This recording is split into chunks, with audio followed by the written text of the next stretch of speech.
le ministre des Enseignements secondaires a développé une plateforme d'enseignement à distance pour les élèves du secondaire au Cameroun. Une série d'enseignements dispensés par les enseignants de qualité pour les élèves du secondaire. Apprendre n'a jamais été aussi simple avec l'enseignement à distance.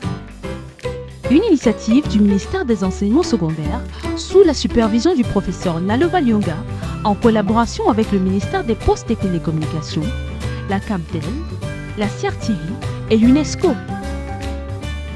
Nous introduisons l'enseignement à distance comme une autre méthode d'enseignement et d'apprentissage qui diffère du cadre de classe traditionnel auquel vous êtes habitué.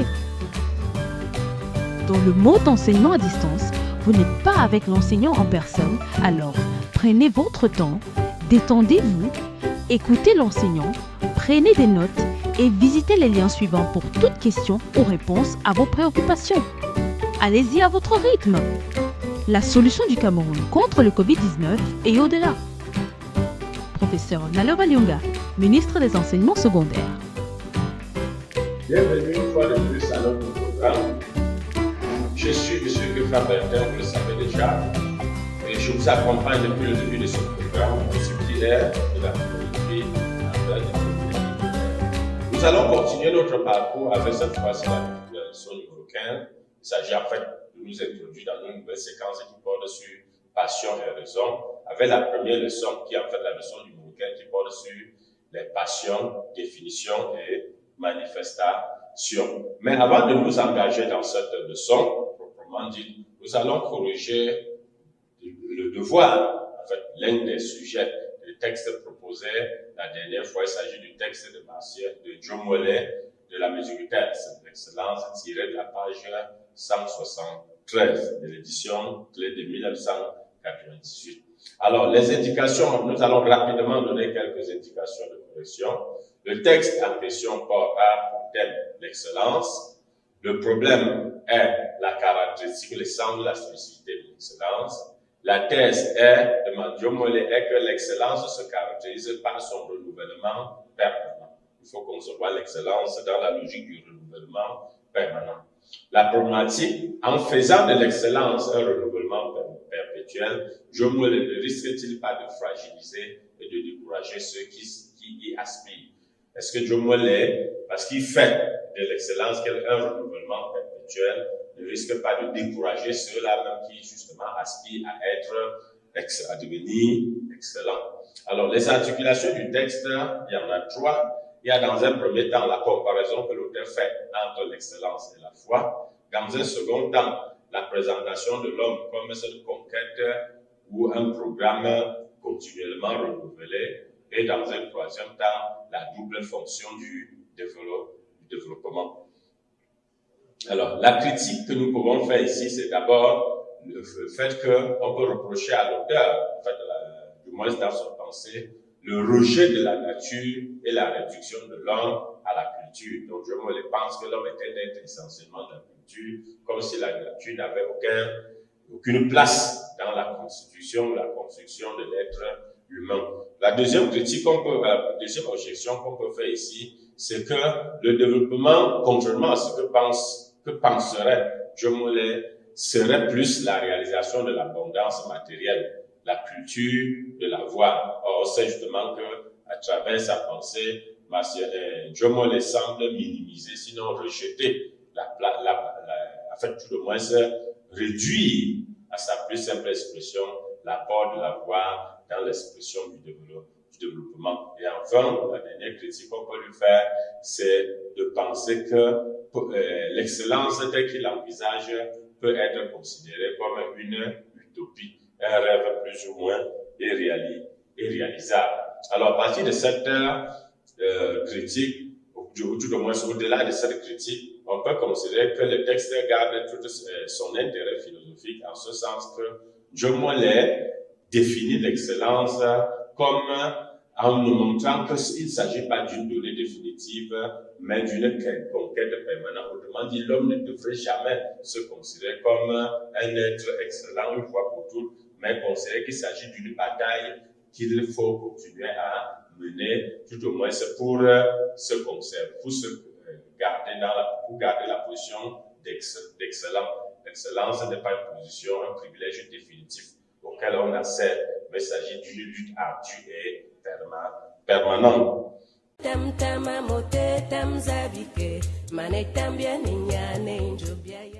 Alors, ceci étant, nous rentrons dans cette leçon numéro 15 qui porte sur les passions, définitions et manifestations. Le plan de la leçon est classique. Il s'agit de donner les objectifs, décliner les prérequis, donner la situation problème, de dérouler les activités d'apprentissage, de procéder à l'évaluation de la compréhension de la leçon et bien évidemment de proposer des devoirs à faire pour la prochaine séance. Alors, pour ce qui est de l'objectif, des objectifs, cette leçon va te permettre, cher apprenant, de déterminer la nature et les caractéristiques des passions, déterminer la nature et les caractéristiques des passions, et d'identifier la passion à travers ses manifestations, pouvoir reconnaître la passion à partir de ces manifestations.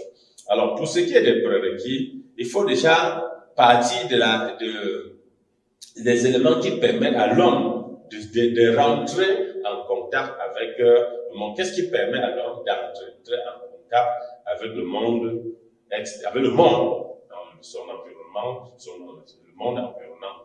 La réponse ici, c'est que l'homme est un être de raison. C'est la raison qui permet à l'homme d'accéder au monde.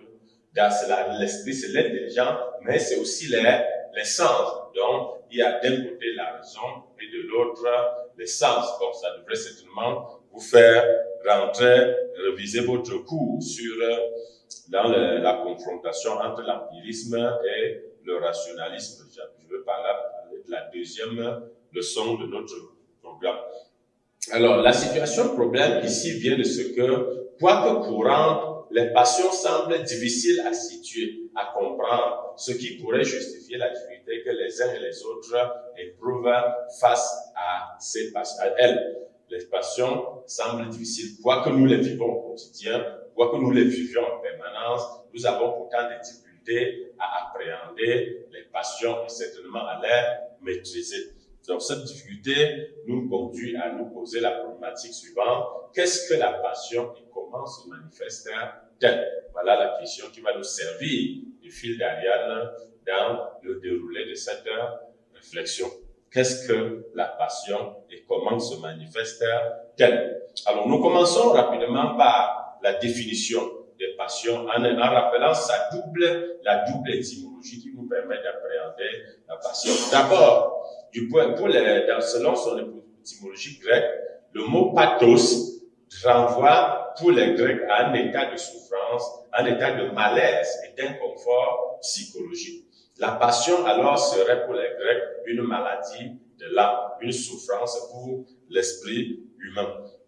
Dans sa composante, en fait, dans son étymologie latine, passio, la passion renvoie à un état de passivité d'un sujet pris dans le jeu d'excitation extérieure. Dans le même fait, le verbe latin patior signifie subir, éprouver, endurer et supporter. Dans tous les cas, pour le latin, la passion est toujours l'expression d'une situation dramatique, d'une situation de passivité dans laquelle l'homme se trouve incapable de répondre efficacement aux excitations, de réagir efficacement par rapport à un certain nombre d'excitations extérieures. La passion peut donc se résumer comme l'expression d'une situation dramatique, d'une douleur, mieux d'un tourment, d'une torture subie par le sujet.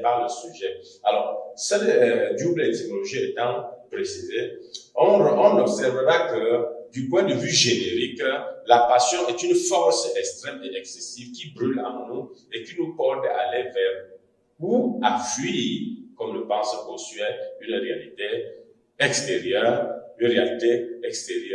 fixée comme objet passionnel.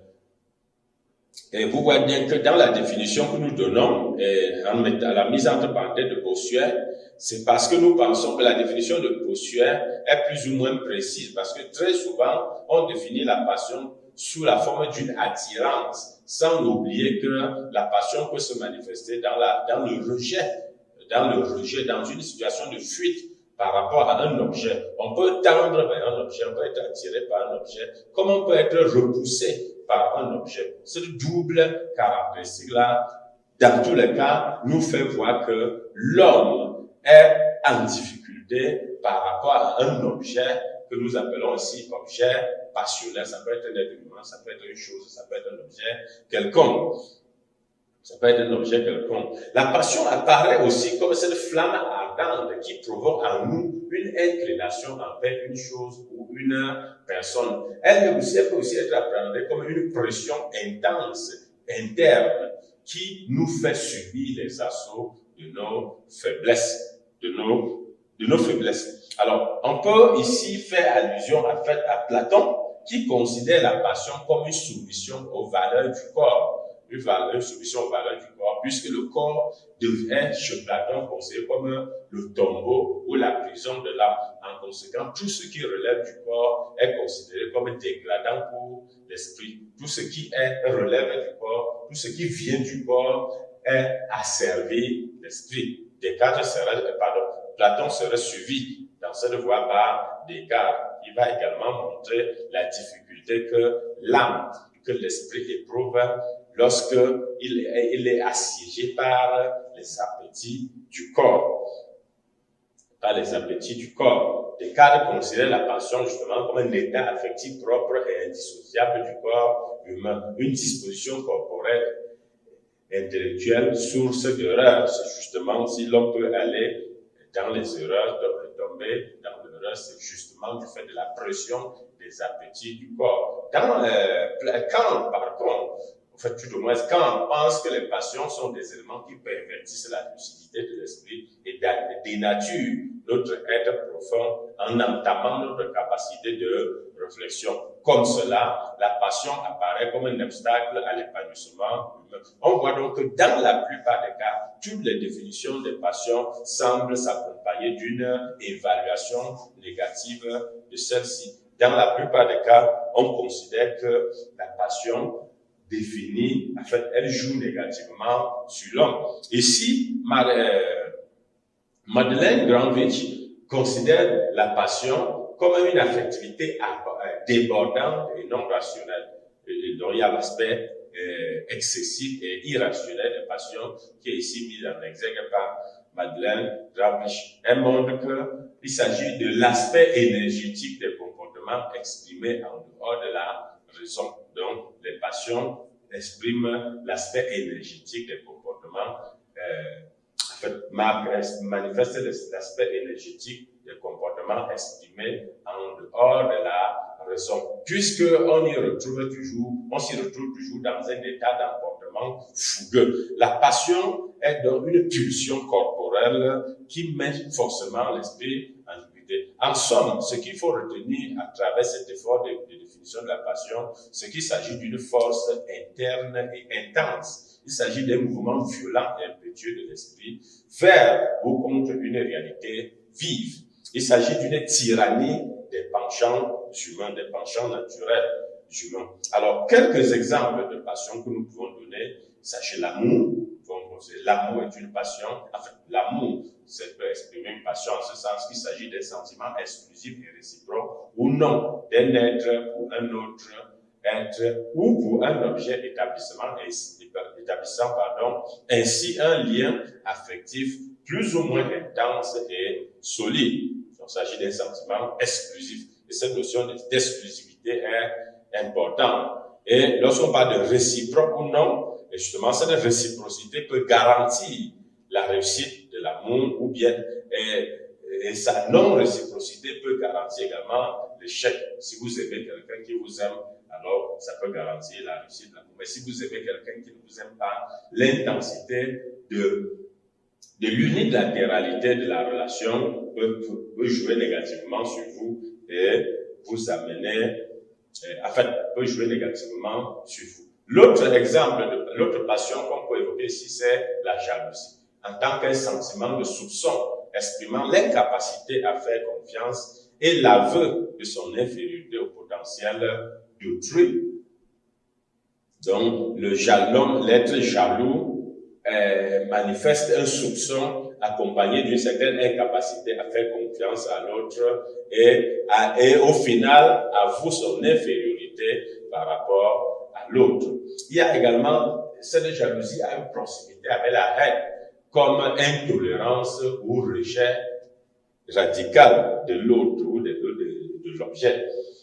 Il y a également l'envie exprimant ici le mépris inconscient, en fait plus ou moins inconscient, de soi-même désirant être compensé par la haine de ce qu'on n'a pas. Donc, en fait, lorsqu'on est dans une situation d'envie, c'est que l'envieux manifeste une méprise inconsciente de soi-même et par conséquent la haine de ce qui est envié. Il y a également l'avarice et la cupidité qui sont des états de calcul méfiants marqués par le désir de gain et de conservation de ce qu'on a. Alors, intéressons-nous maintenant aux origines ou aux sources des passions. Qu'est-ce qui amène l'homme à rentrer dans la passion, à être saisi par la passion? D'abord, l'intensification des désirs non satisfaits ou résistants, c'est-à-dire qu'on peut nourrir un certain nombre de désirs qui ne sont pas satisfaits, mais qui ne disparaissent pas et qui s'intensifient au contraire. L'intensification de ces désirs-là peut forcément donner lieu à la passion. Et c'est pour ça que Alquier considère que la passion est un désir qui s'exagère. Il y a également le rapport intense et déséquilibré d'un sujet à l'égard ou à l'encontre d'un objet. Lorsque ce rapport atteint un certain degré d'intensité et provoque un certain déséquilibre dans le dispositif, en fait l'esprit de l'individu, cela peut provoquer de la passion. Pourtant, même si on vient de donner ces éléments qui permettent de comprendre l'origine des passions, il reste tout de même qu'il nous est difficile de dire avec précision à quel moment naît la passion, à partir de quel moment, qu'est-ce qui provoque. Puisque dans le cours de première, notamment portant sur l'inconscient, vous avez certainement constaté que la plupart des pulsions humaines naissent du ça. Le ça étant le principe du plaisir, il fonctionne sous le mode du bouillonnement et de la fugacité. Et par conséquent, il est traversé par l'irrationalité, l'incapacité à se justifier et l'acharnement à se satisfaire. Donc la plupart des pulsions du sang, elles naissent toujours spontanément et de façon inexplicable. C'est pour ça qu'on parle justement de l'inconscient. Donc la plupart des passions ont une origine inconsciente.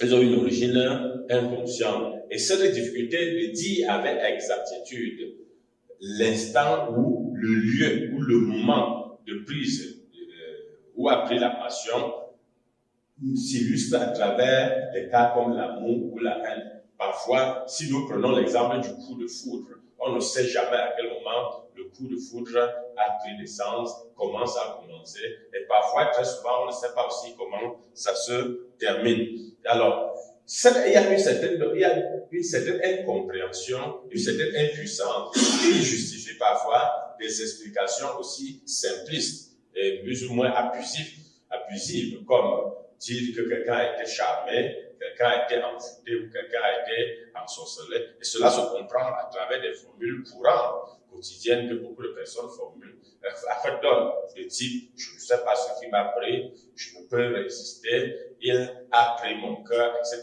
Donc, ces affirmations abusives permettent de comprendre à quel point l'homme estime que la passion naît inexplicablement. Elle naît inexplicablement. Alors, comment donc, qu'est-ce qui caractérise donc les passions?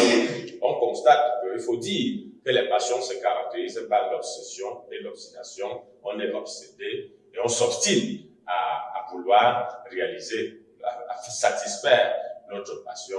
Il y a cet attachement exagéré ou ce rejet exagéré. Cette perturbation et cette insatisfaction également, l'inconscient et l'irrationalité, l'incapacité à se justifier, l'acharnement à se satisfaire. Donc, quelles sont les conséquences de la passion? Donc, tout cela a pour conséquence l'aliénation et l'esclavage. Donc, les passions aliènes, les passions à service de l'homme, les passions le mettent dans une situation d'esclavage, de dépendance par rapport à l'objet passionnel. Il y a une situation d'irréflexion et d'asservissement, l'aveuglement et l'incontinence. On ne se retient pas, on ne se contient pas, on est irresponsable et parfois on déprime. Et très souvent aussi, on se retrouve dans la situation de victime, de victimisation et de déception. Donc, voilà quelques conséquences. Et lorsqu'on va plus loin, il y a des troubles de comportement comme la jalousie, la peur, les illusions, les hallucinations, le stress, l'angoisse, les crimes, pourquoi pas, les suicides, la lassitude, le découragement, etc., qui sont autant de conséquences possibles des passions, surtout lorsque celles-ci sont maîtrisées, et surtout lorsqu'on y ajoute la perversion du jugement, la perte de la maîtrise de soi et les états de souffrance. On voit très bien cette situation, cet inconfort psychologique dans lequel nous, et sociologique même, dans lequel nous met les passions, est traduit dans une chanson à succès d'une célèbre musicienne camerounaise, Letty Ponce, qui pense que quand je suis amoureuse, je perds tous mes sens. On voit donc que cette stabilisation, cette déstabilisation psychologique, cette déstabilisation émotionnelle est la caractéristique principale des passions. Alors, qu'est-ce qu'il faut donc retenir? Il faut retenir que les passions sont une affection intense et excessive ou un état affectif pour ou contre un objet ou un être.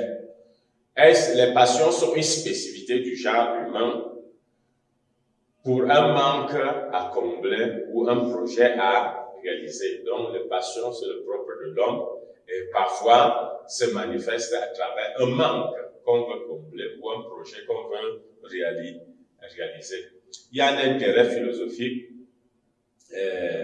pour la place des passions et la valeur de celle-ci pour l'homme. Donc, l'intérêt de la philosophie, c'est de savoir quelle place occupent les passions dans l'existence humaine et quelle est leur valeur, aussi bien pour l'homme que pour le monde.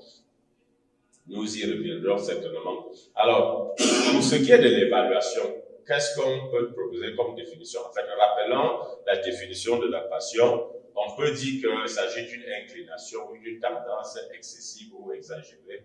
Il s'agit d'une affection vive, d'attachement ou de rejet excessif. Il s'agit d'un sentiment exclusif marqué par une dépendance vis-à-vis d'un objet ou d'une réalité quelconque. Quelles sont les manifestations de la passion? Pour poser quelques manifestations de la passion, on a l'attachement excessif, on a l'attirance ou le rejet, on a l'obstination.